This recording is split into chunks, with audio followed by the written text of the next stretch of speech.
요한복음 9장의 말씀을 오늘 본문으로 봉독을 했습니다.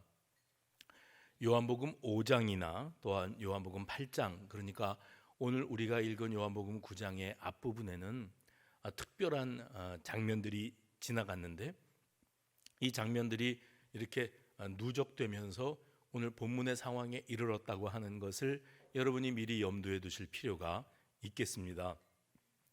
요한복음 5장과 8장에는 어떤 장면이 지나갔는가 하면, 예수님께서 병 고치는 사역, 치유의 은혜를 베풀어 주시는 장면이 나왔습니다. 치유해 주시는 것은 좋은 일이지요. 아픈 사람이 예수님을 통해서 고침을 받았다 하는 것은 너무 좋은 일이고 축하할 일이고 감사할 일입니다. 그런데 이 장면을 바라보고 있는 이들 가운데 전혀 다른 관점으로 바라보던 이들이 있었으니 바로 바리새인들 무리였습니다.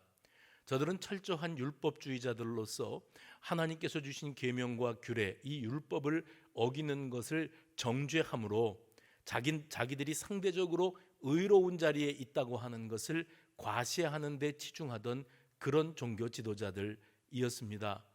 이 바리새인들이 예수님께 어떤 것으로 시비를 걸었는가 하면, 사람을 고치는 일은 좋은 일이라 할지라도 그 날이 안식일이었다고 하는 것은 절대 용납할 수 없는 일이다. 이것이 그들의 주장이었습니다.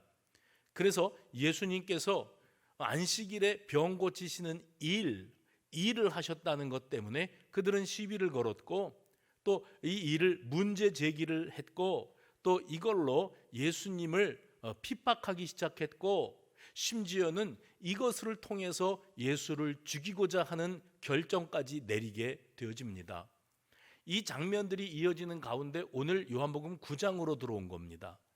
오늘 본문도 역시 예수님께서 누군가를 치유하시는 역사가 일어나는데, 이날도 안식일이었다는 것이 이 바리새인들에게는 심각한 문제거리로 대두되었고, 내 그럴 줄 알았다, 또 안식일을 범하지 예수가 하는 이런 관점으로 이 상황에 접근해 들어오고 있는 것을 우리가 발견하게 되어집니다. 예수님께서 길을 가실 때에, 오늘 이렇게 본문은 1절에 시작을 하거든요. 예수님께서 길을 가실 때에 날 때부터 맹인된 사람을 보셨습니다. 그리고 제자들도 예수님과 함께 날 때부터 맹인된 사람을 목격하게 되어집니다. 그리고 이 상황을 두고 제자들 사이에 이런 논쟁이 있었던 것 같아요. 이 사람은 맹인으로 났다는데 그러면 한 번도 이 땅 위에 살면서 빛을 본 적이 없어요. 그럼 불쌍하지요? 불행한 현실을 살아가는 장애인입니다. 그런데 저들이 예수님께 이와 같은 질문을 던집니다. 이 사람이 2절이죠. 맹인으로 난 것이 누구의 죄로 인함이니까? 자기니까? 그의 부모니까? 이 질문 한마디만 가지고도 우리는 이때 당시 사회의 사람들이 가지고 있었던 고정관념, 편견, 오해, 이것을 단번에 파악할 수가 있습니다.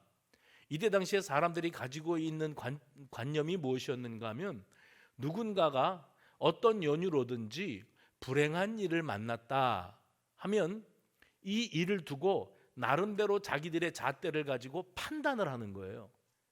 남들이 어려운 불행을 겪었다 그러면 불쌍히 여기는 마음, 두려워하는 마음, 남의 일 같지 않은 마음을 갖는 것이 그것이 인간된 도리입니다.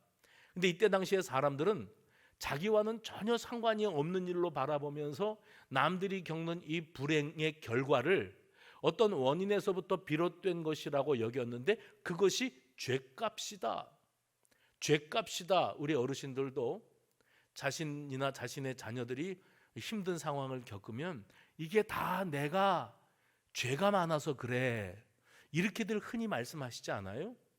나 스스로도 자책하고, 내가 얼마나 죄가 많으면 나에게 이런 불행이 닥쳐올까, 아니면 내 자식이 이런 고통을 겪는 것을 내가 지켜보자니 가슴이 너무 아린다, 이것은 혹시 내 죄값을, 죄 없는 내 자식이 나 때문에 겪는 것은 아닌가 하는 이런 책임감들을 많은 어르신들이 갖는 것을 봅니다.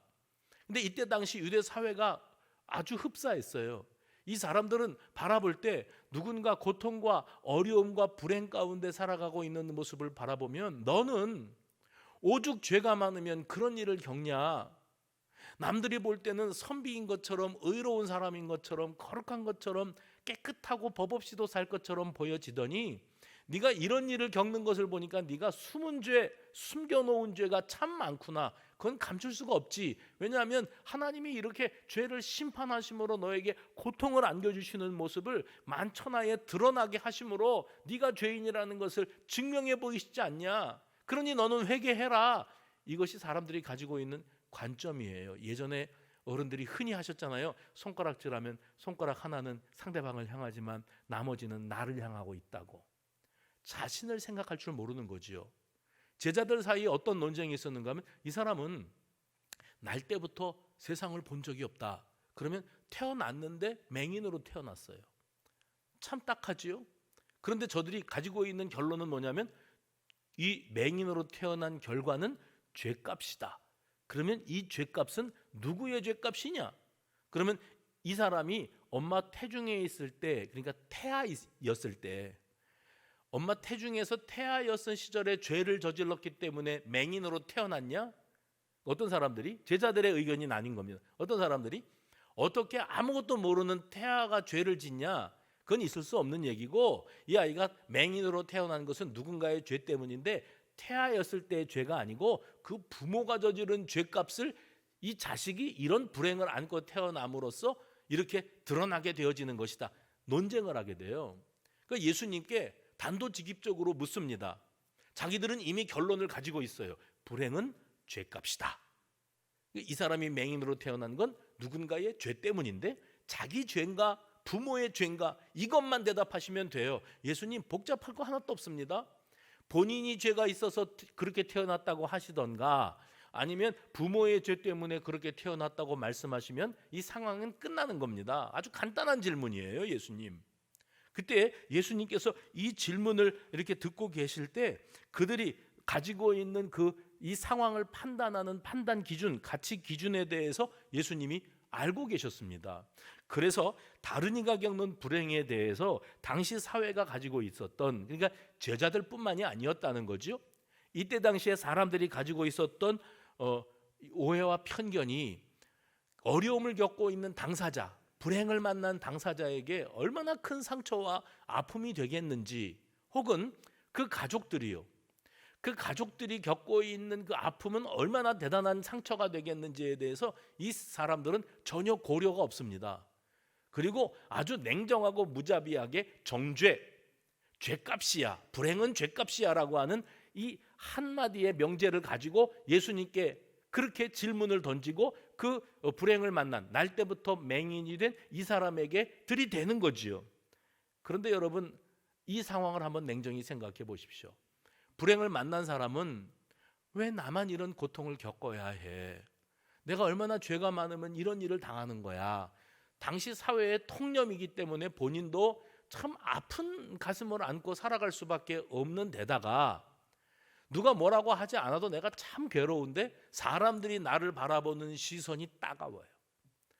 말은 안 해도 사람들이 수군거리고 바라보는 시선이 너는 오죽 죄가 많으면 그 모양 그 꼴이 되었냐, 이렇게 바라보는 것을 느끼고 있었다는 거예요. 그러니 이런 아픔 속에서 오늘 본문이 시작되고 있다는 것을 염두에 두실 필요가 있습니다. 그리고 또 한 가지, 1절 말씀해 보시면 예수께서 길 가실 때에 이렇게 시작되지요.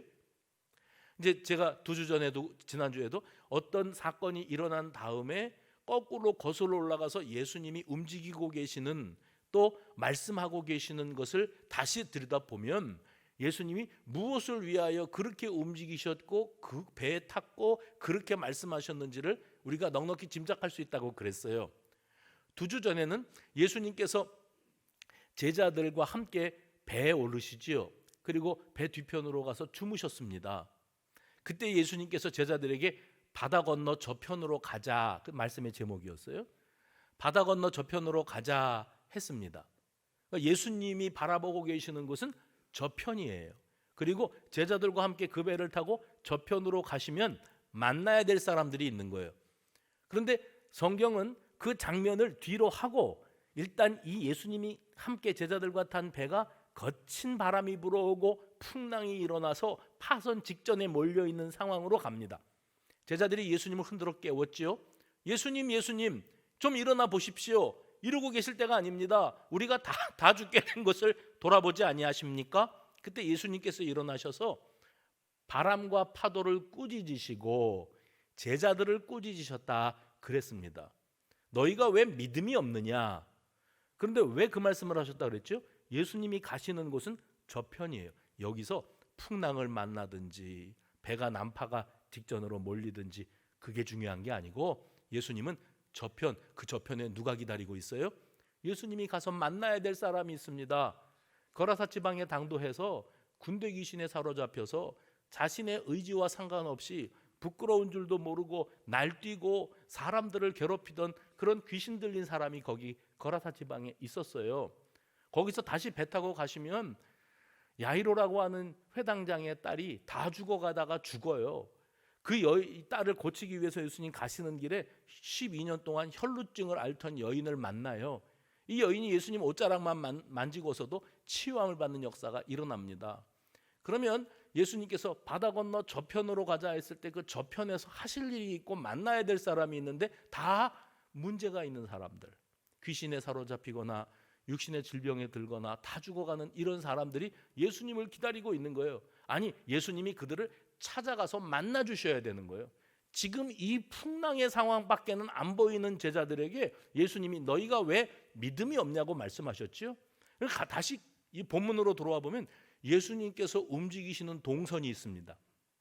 어디서 어디로 가신다. 오늘도 1절에 무심코 툭 던지는 것 같지만 예수님께서 길을 가고 계셨는데 방향 없이 무심코 걸어가고 계시는 게 아니고요.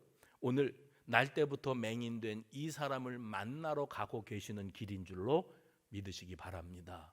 그렇다면 지금 이 순간에도 얼마나 많은 사람들이 왜 나만 이런 고통을 겪어야 해?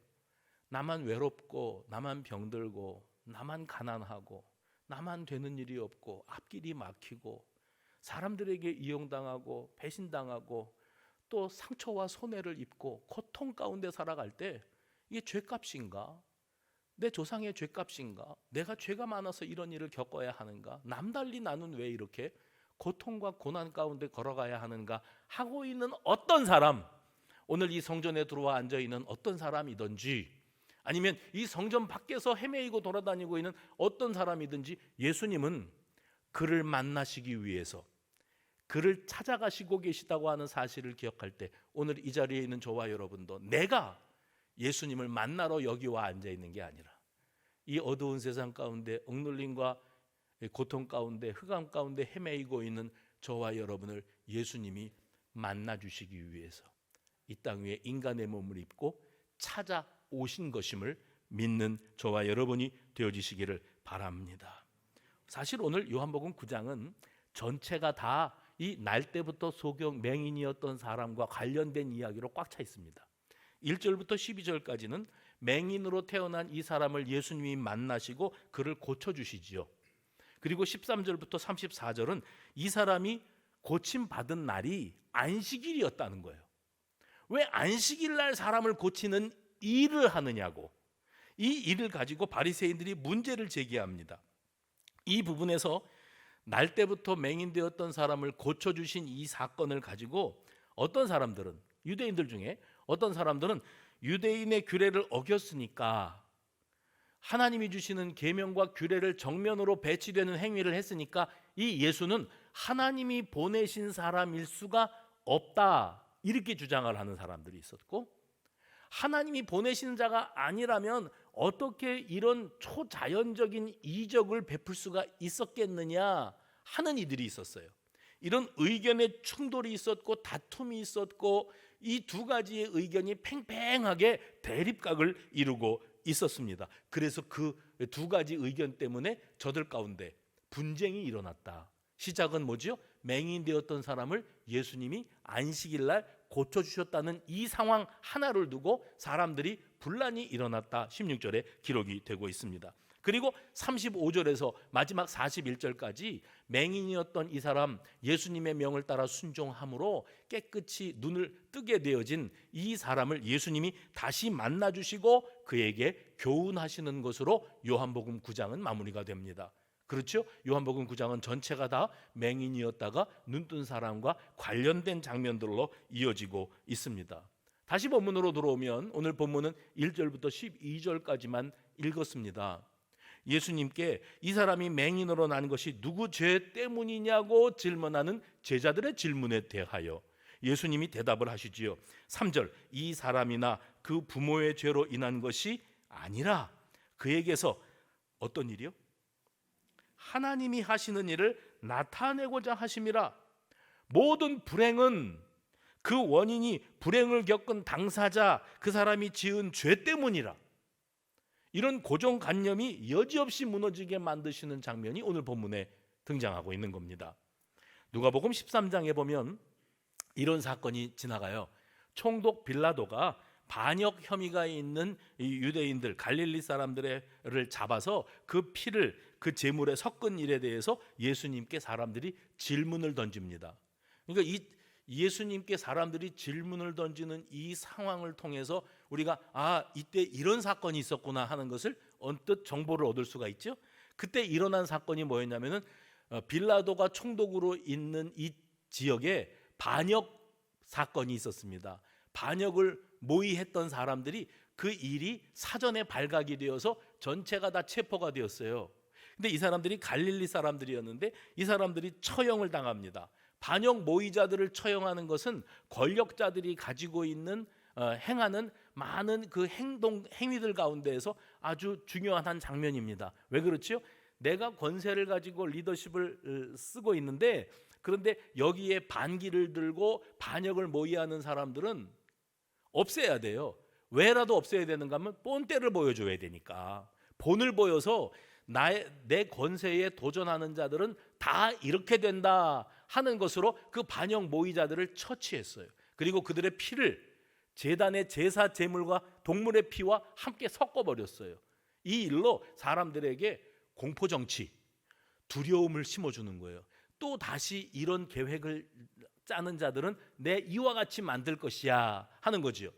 이 일이 사람들에게 회자되었습니다. 그리고 예수님께 질문합니다.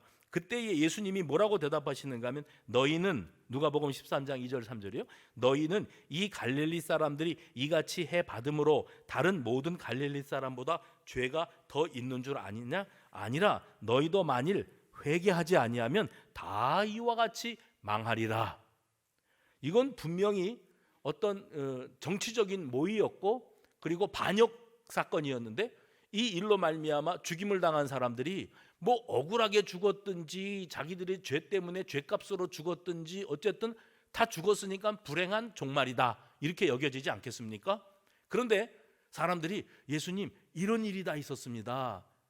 이걸 어떻게 보십니까? 너희들 그 일을 바라보면서 남의 일이라고 여기거나 나하고는 상관없. 왜냐? 자기들은 반역을 모의할 용기도 없고 그럴 의지가 없으니까 우리한테는 이런 일은 절대로 일어나지 않을 것이지만 하는 전제를 가지고 예수님께 질문하는 것인데 예수님은 뭐라고 대답하시는가 하면 이 사람들이 이렇게 죽어간 것이 너희들과 아무 상관이 없는 일이라고 여기면 안 된다. 너희들도 회개하지 아니하면 다 이와 같이 망하리라 하시면서 한 가지 예를 예수님이 추가로 더 드세요. 그것이 뭐냐면 또 이 예수님의 말씀을 통해서 우리가 새로운 정보를 하나 얻게 됩니다. 이때 당시 사회에 큰 뉴스거리가 되었던 한 가지 사건이 있었는데 그것이 실로암 망대 붕괴 사건이에요. 실로암 망대 붕괴 사건.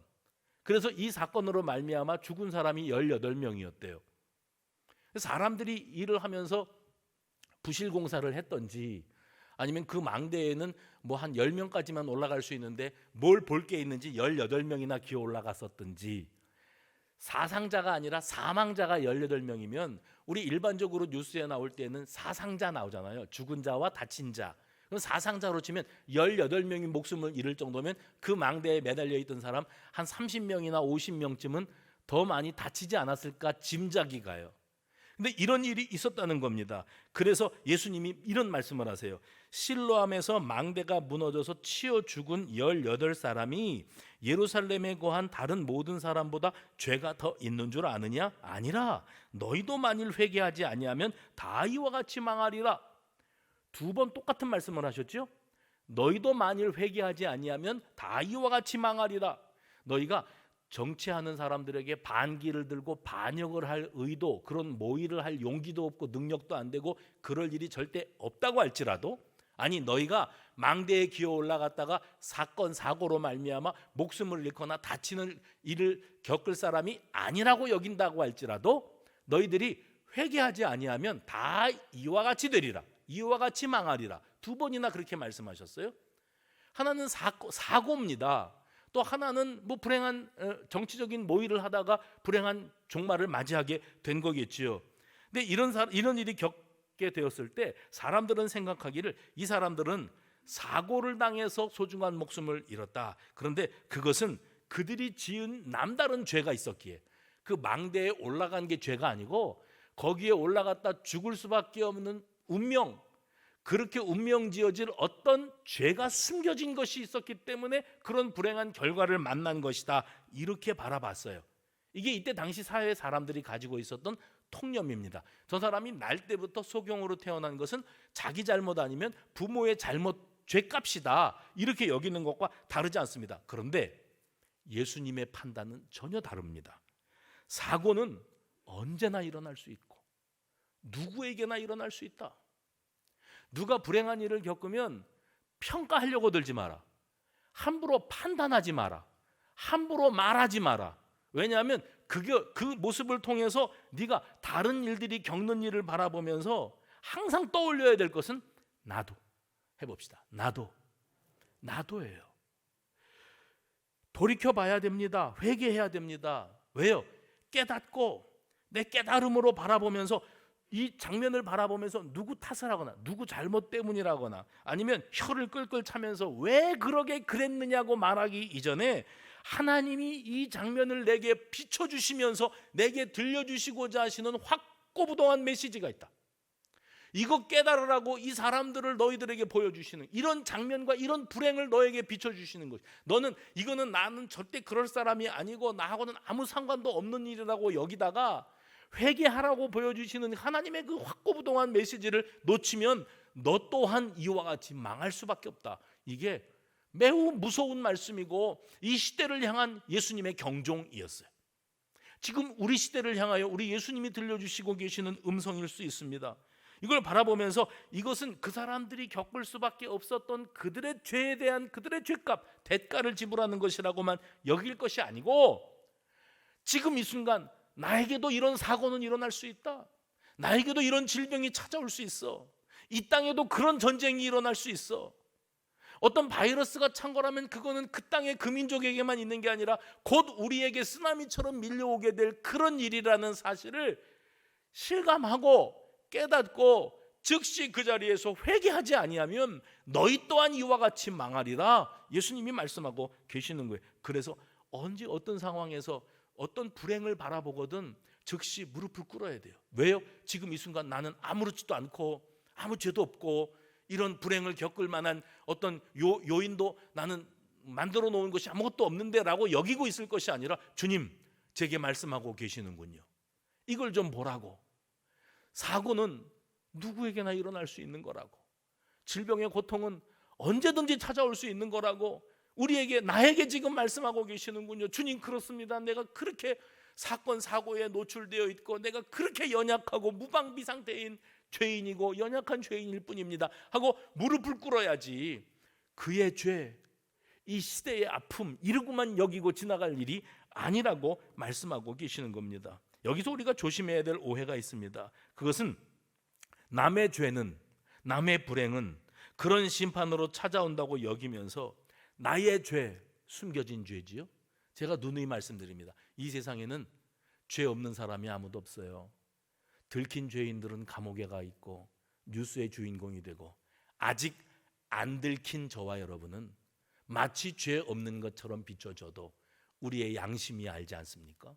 우리는 안 들킨 죄인일 뿐이지 그들과 뭐가 다릅니까? 수준이 다릅니까? 교양이 다릅니까? 믿음이 그렇게 좋습니까? 아니요. 우리도 냄새나는 죄인이고 부끄러운 죄인이고 이 만천하의 이 모든 것들이 드러났을 때 우리는 고개를 들 수가 없는 그런 죄인들 아니겠습니까? 오늘 본문에서도 그랬어요. 제자들은 지금 맹인으로 태어난 이 사람을 보면서 이것이 자기 당사자의 죄인가 그 부모의 죄 때문에 그가 이렇게 태어났는가만 궁금했을 뿐 나도 죄인인데 이 생각은 할 줄도 모르고 있었다는 거예요. 예수님이 이 땅에 오신 것은 죄인을 불러 회개하게 하심으로 죄의 굴레에서 풀어주시고 그들을 그 죄의 속박에서 해방시키시고 자유케 하시기 위함인 줄로 믿으시기를 바랍니다. 바로 이것을 두고 하나님의 인류 구원 계획이라, 하나님의 인류 구원 계획이라, 하나님이 하시는 일이라고 오늘 본문은 표현하고 있어요. 해봅시다. 하나님이 하시는 일. 그리고 4절에는 또 이런 표현이 나와요. 나를 보내신 이의 일. 해봅시다. 나를 보내신 이의 일. 하나님이 하시는 일, 나를 보내신 이의 일, 예수님이 이 땅 위에서 하셔야 되는 일이 있어요. 그거는 병 고쳐주시고 귀신 내쫓아 주시고 오병이어의 기적을 통해서 배고픈 백성들에게 먹을 것을 주시고 죽은 자를 일으키시고 소경을 눈뜨게 하시고 귀머거리에 귀를 열어주시기 위해서 오신 것이 아니었습니다. 하나님이 하시고자 하시는 일, 예수님을 통해서 완성하시고자 하시는 일이 있었는데 그것은 곧 대속의 죽음과 십자가의 고난을 통한 인류 구원의 완성이었는 줄로 믿으시기를 바랍니다. 그래서 오늘 본문에서 예수님은 그 맹인으로 살아왔던 사람을 실로암으로 보내시고 거기서 씻으라고 하시고 눈뜨게 해주셨어요.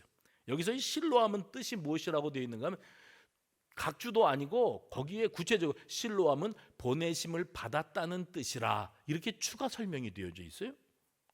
앞서 4절에서 나를 보내신 이의 일을 우리가 하여야 하리라, 나를 보내신 이의 일, 이것이 연상되는 장면이 실로암이라고 하는 단어입니다.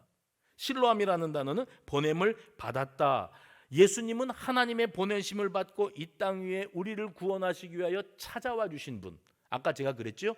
길 가실 때에 그냥 아무 길이나 생각 없이 걸어가고 계시는 게 아니라 날 때부터 소경된 자와 같은 저와 여러분을 만나 주시기 위하여 찾아오시는 길이었어요. 바다 건너 저편으로 가자 하실 때 그 저편에는 예수님이 찾아가서 만나셔야 될 사람들이 있는 곳이었어요. 풍랑이 일든지 배가 파손을 하든지 다 빠져 죽게 되든지 그건 겪고 있는 제자들, 당황하고 있는 그들의 생각일 뿐이지 예수님은 가셔야 될 곳이 있었기 때문에 천하 없어도 그 바다에서는 아무 일도 겪지 아니하고 지나가실 수 있는 그런 상황이었다는 사실을 우리에게 보여주셨습니다. 지금도 우리 가운데에 장애를 입은 사람, 그 사람들만 고통스러워요? 가난한 사람, 그 사람들만 고통스러워요? 병든 사람, 육체의 질병, 병들고 싶어서 병드는 사람이 어디 있어요? 그럼 우리는 그럽니다. 기도 많이 하면 낫지, 믿음이 좋으면 낫지, 어쩌다가 병 걸렸어, 기도 좀 더 해, 그러면 나. 함부로 그렇게 말할 일이 아닌 겁니다. 누가 누구의 불행에 대해서 함부로 재단을 합니까? 누가 함부로 판단을 합니까? 자기는 겪어보지 않은 일이라고 함부로 말하고 있는 이 세상의 이 관점에 대해서 그거는 오해고 편견이다. 너희가 대단히 잘못 알고 있다. 이런 일은 언제든지 너에게 일어날 수 있고 너도 그것으로 말미암아 엄청난 고통을 겪을 수 있는 일이야. 오늘 본문에서 맹인은 그랬습니다. 날 때부터 맹인으로 났어요. 그런데 여러분, 이때 당시에 그 날 때부터 맹인으로 태어난 사람을 불쌍히 여기는, 혀를 차는 거죠. 어쩌다가 저렇게 되었단 말인고, 자기 죄 때문인가 부모 죄 때문인가 이렇게밖에 말할 수 없었던 그들은 멀쩡히 눈을 뜨고 살고 있었다고 하지만 실상은 자기들이 죄악의 눈이 멀고 흑암의 권세에 갇혀서 육신의 눈은 뜨고 있지만 사실 영적으로 눈 감고 있는 영적인 소경들이었다는 거죠. 누가 누구를 바라보면서 혀를 차고 불쌍하다 여깁니까? 그러한 우리들, 어떤 사람은 실제 불행을 겪고 고통 속에 몸부림치며 살아가고 있고 따가운 시선을 받아가면서, 또 어떤 사람은 자기는 건강한 줄 알고 병든 사람, 사업이 망한 사람, 경제 어려움 당하는 사람 보면서 혀를 차면서 꼴 좋다, 어쩌다가 그 꼴이 되었냐, 함부로 말해요. 함부로 말해. 기도 많이 하면 하나님이 고쳐주실 겨. 그 정죄해요. 기도가 부족해서 그래. 회개하면 돼. 함부로 말해요. 오늘 예수님은 그런 모두를 찾아오셔요. 오늘 저와 여러분을 찾아오시는 예수님이십니다. 요한복음 11장에 보면은 예수님이 나사로의 가정에 찾아오심으로 죽음의 권세를 물리치시고 그를 다시 살려주시고 생명의 빛을 비추어 주셨습니다. 마가복음 5장에서는 거라사인의 땅에 있었던 그 군대 귀신 들린 자, 그 매임에서 헤어나오지 못하니까 벗고 다녀도 부끄러운 줄도 모르고 소동을 피우고 많은 사람들에게 고통과 두려움을 안겨주고 살아가던 귀신에 사로잡혔던 자를 예수님께서 풀어주시고 그를 찾아가심으로 그를 자유케 하시고 그 매임에서 풀어주시는 역사. 누가복음 5장에는 밤새 물고기를 잡으려고 했어도 헛구물질만 하고 물고기 한 마리 잡지 못했던 실패한 어부들, 자기들의 본업입니다. 근데 실패한 어부들을 그들을 찾아가셔서 그 문제 해결해 주시고 동시에 그보다 더 중요한 사명의 길이 있다. 너희들이 단지 평생을 바다에다가 금을 던지고 물고기 건져서 그것으로 돈 만들어 그것으로 배불리 먹고 자녀들 키우고 그렇게 먹고 살다가 죽다, 이럴 인생이 아니다. 너희는 사람을 낚는 어부가 되어야 할 것이야. 그래서 사명을 주고 그를 불러내시기 위해서 예수님이 그들을 찾아가셨다니까요. 요한복음 5장에는 베데스다 연못가에서 수많은 환자들이 기다리고 있는 장면이 나옵니다. 물이 동할 때 가장 먼저 뛰어드는 사람만이 치유받을 수 있다. 근데 이 38년 동안 같은 질병으로 고통을 받고 있었던 이 불쌍한 사람은 아무도 도와주는 사람이 없어서 그 물만 바라보고 있는 거예요. 너 왜 그러고 있니? 누구도 나를 물이 동할 때 던져줄 사람이 없어서 내가 오늘날 이렇게 있습니다. 예수님은 그 물에 들어가지 않고도 그가 완치되어지고 살아갈 수 있는 길을 열어주시기 위해서 베데스다 연못가까지 그를 찾아가 주신 줄로 믿으시기를 바랍니다. 성경을 보면 언제든지 어디서든지 예수님이 찾아가 주시고 만나 주시면 그 사람이 겪고 있었던 삶의 현실의 고통에서부터 완전 자유하게 되어지는 이런 장면들이 등장하고 있습니다. 지금도 상한 몸, 상한 마음, 무너진 가슴을 끌어안고 눈물 흘려 살아가고 있는 저와 여러분을 우리 주님은 찾아오시고 어루만져 주시고 깨끗게 온전케 하실 줄로 믿으시기를 바랍니다. 오늘 본문에 나오는 이 사람, 날 때부터 소경 맹인이었던 이 사람에게 예수님 찾아오셨죠. 길 가시는 게 아무 길이나 가시는 게 아니라 날 때부터 맹인이었던 이 사람이 있는 곳으로 향하는 길입니다. 눈에 진흙을 바르시고 실로암 못에 가서 씻으라 말씀하셨는데 그대로 하였더니 새 희망의 역사가 활짝 열리고 있습니다. 보냄을 받았다고 하는 뜻의 이 실로암으로 맹인은 예수님의 보냄을 받게 되어집니다. 그냥 말씀만으로도, 그렇죠? 예수님은 창조주의 권세를 가지시는데 너는 지금 이 순간 눈을 뜰지어다 하면 눈 번쩍 뜨는 거예요. 말씀으로도 얼마든지 가능한데 왜 굳이 실로암에 가서 씻으라고 하셨을까? 여기에 이런 뜻이 있습니다. 예수님께서 내가 내 아버지의 보내심을 받아서 이 땅 위에 임마누엘로 찾아왔듯이 내가 나의 보냄을 받아 실로암으로 순종함으로 믿음으로 나아가면 거기에서 생명의 역사 해봅시다. 소생의 역사, 다시 눈을 뜨고 다시 일어나는 역사가 내게 나타나게 될 것이다. 이렇게 오늘 본문에는 예수님 자신의 십자가 구원의 역사를 조명하는 장면들이 등장을 하고 있습니다.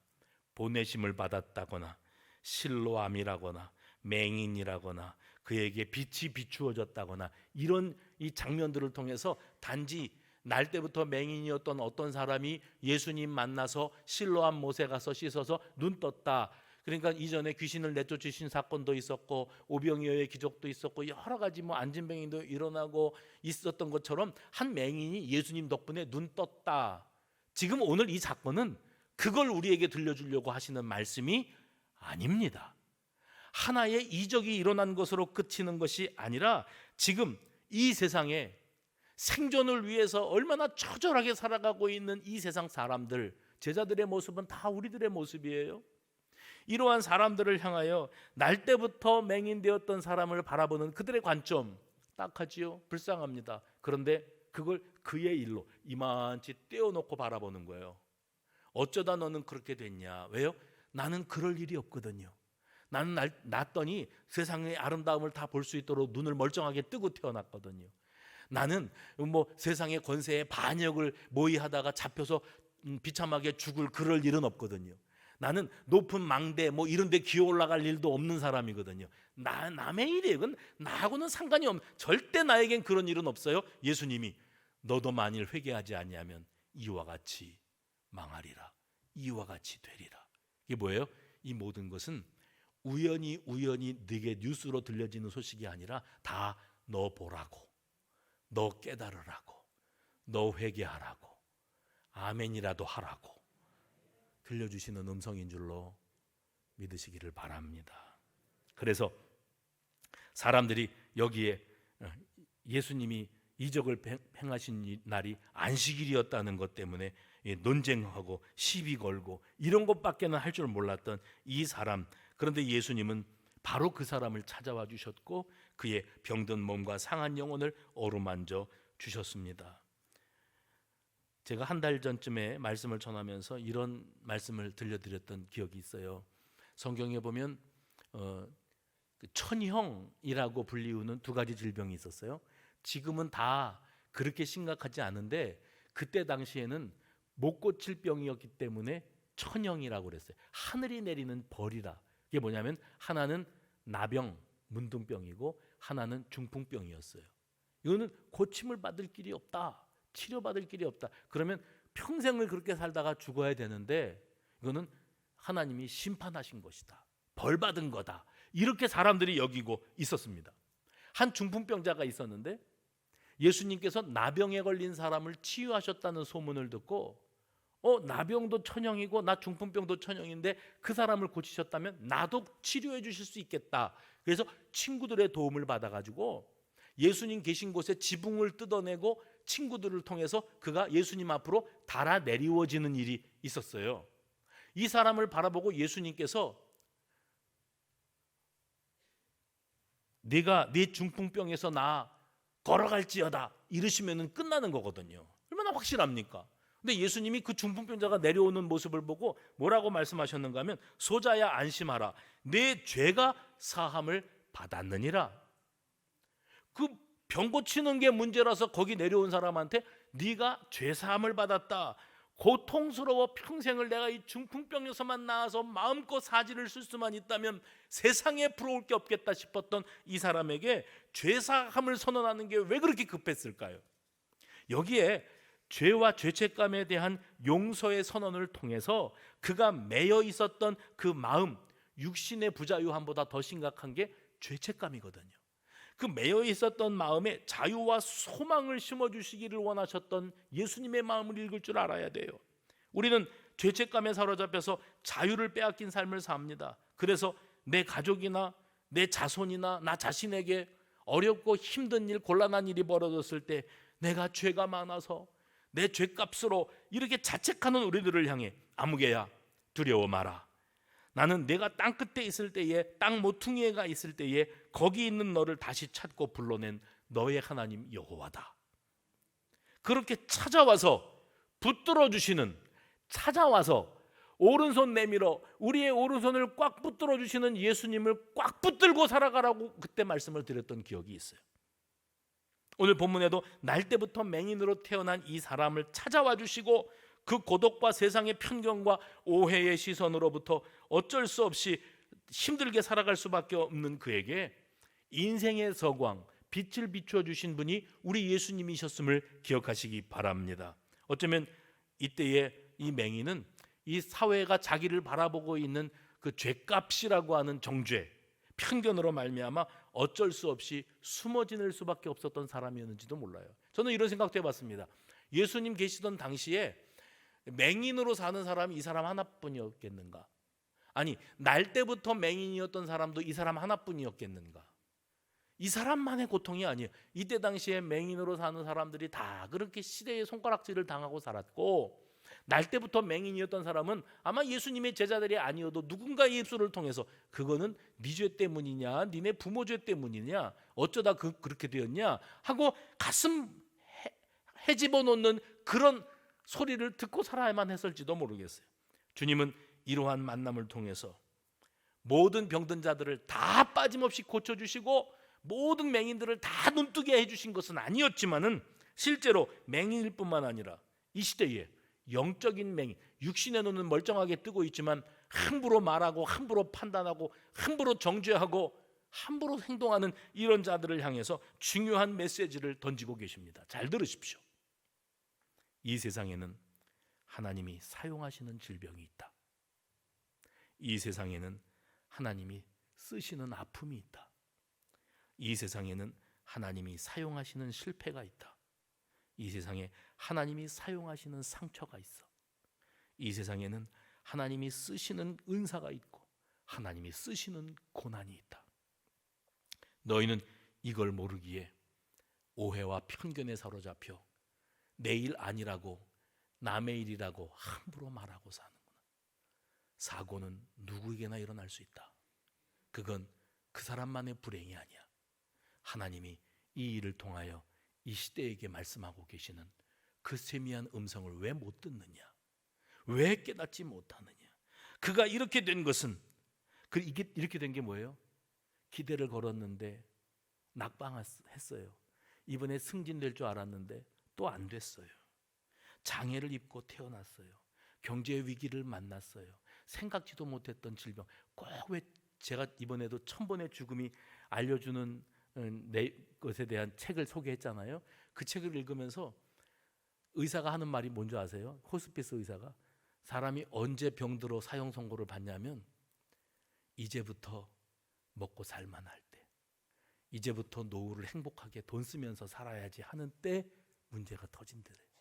그렇게 떠나가더래요. 너무 아깝잖아요. 너무 억울하지 않습니까? 허망하지 않습니까?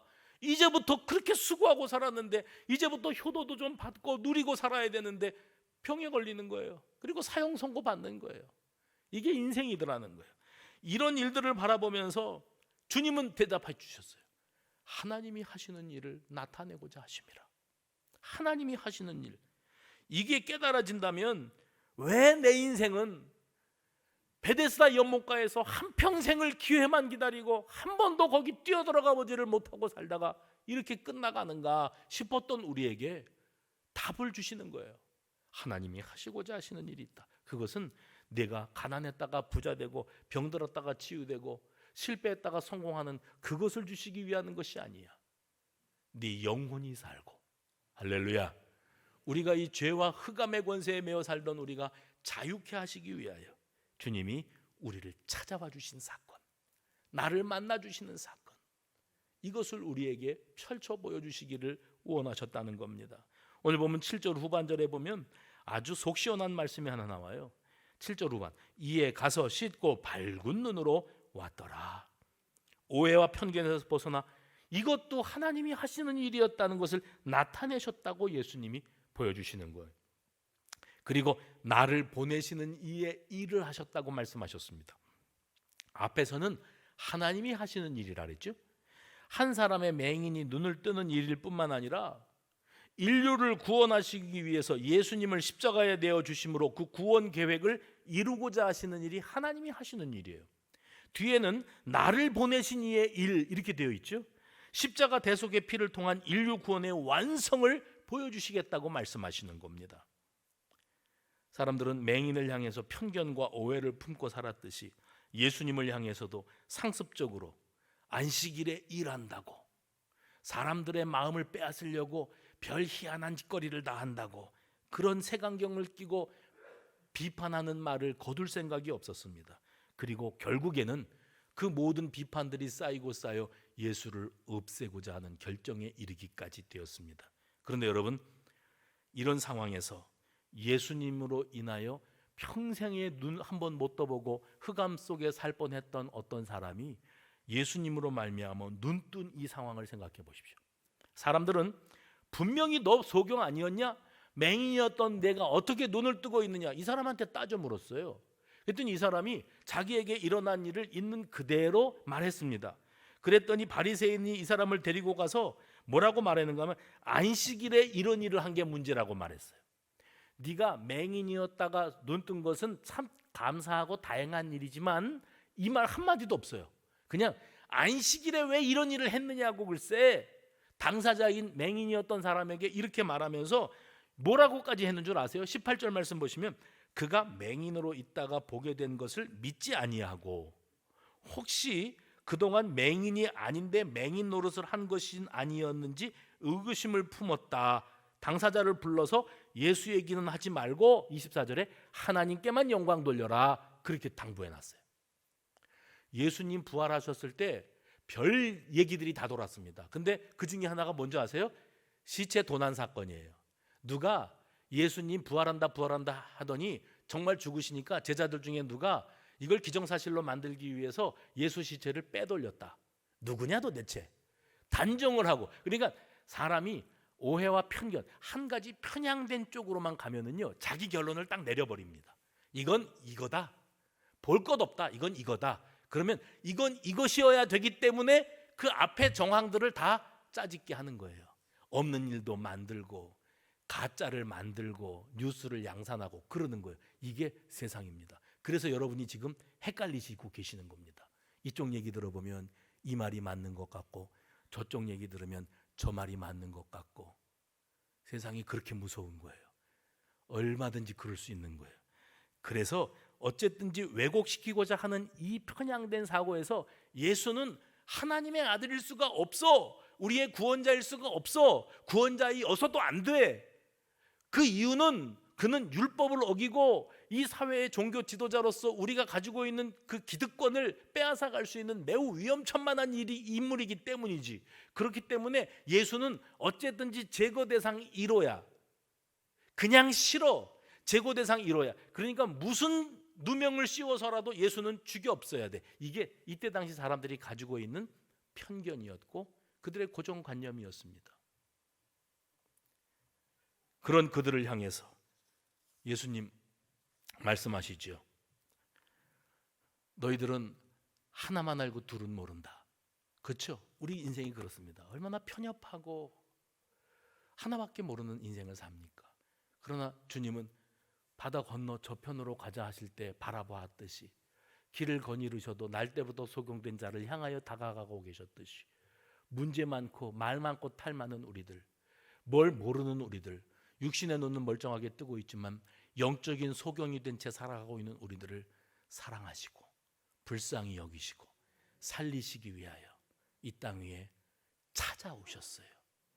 저와 여러분을 찾아오셔서 그래서 실로암으로 가서 씻으라고 하시면 순종할 줄 아는 그 믿음을 가진 이에게 주님은 그 구원의 은혜를 완성하시는 우리의 아버지이심을 믿으시기를 바랍니다. 기도합시다. 하나님 감사합니다.